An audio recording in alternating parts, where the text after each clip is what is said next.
Hi, welcome to another episode of Can We Talk? I want to talk to you today about giving negative performance feedback.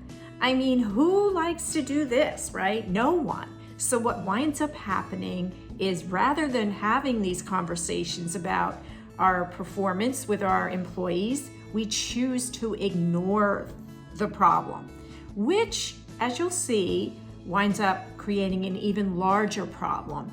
And here's what I mean by that. I had a boss one time say to me, "Roberta, you're not meeting my expectations," although I'm not sure I ever told you what they were.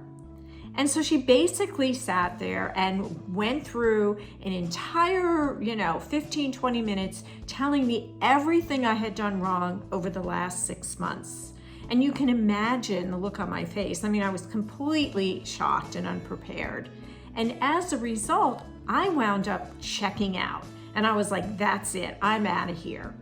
And a day doesn't go by when I don't think about that conversation. And I think to myself, how things might have been different had she chosen to address those areas that perhaps I wasn't very strong in. And so that's why I want to talk to you about the need to have those conversations that may be a little bit uncomfortable around poor performance. And so in doing so, I want you to think about 3 things. The first thing that I want you to think about is honesty is the best policy. I've seen way too many managers start these conversations off by telling somebody how spectacular they are, even though they're not, or, how things are, maybe not so bad, even though they're horrific. And so that leaves the employee walking away really confused. So when you're going to have this conversation, you need to be honest with this person. Because if you're not honest with them, how can they possibly improve? The next thing you need to do is be prepared to provide them with examples. It's not just good enough to say, well, your report is late.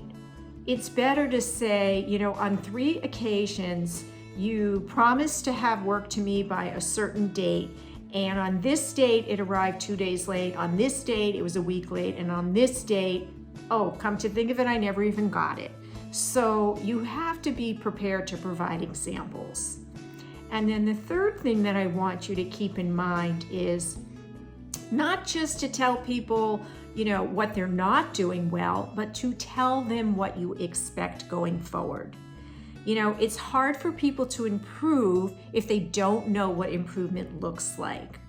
And so the next time you think about avoiding a difficult performance review or any conversation around performance, I want you to think about the fact that, your employee needs that feedback. And the only way they're going to get better is if you provide them with feedback.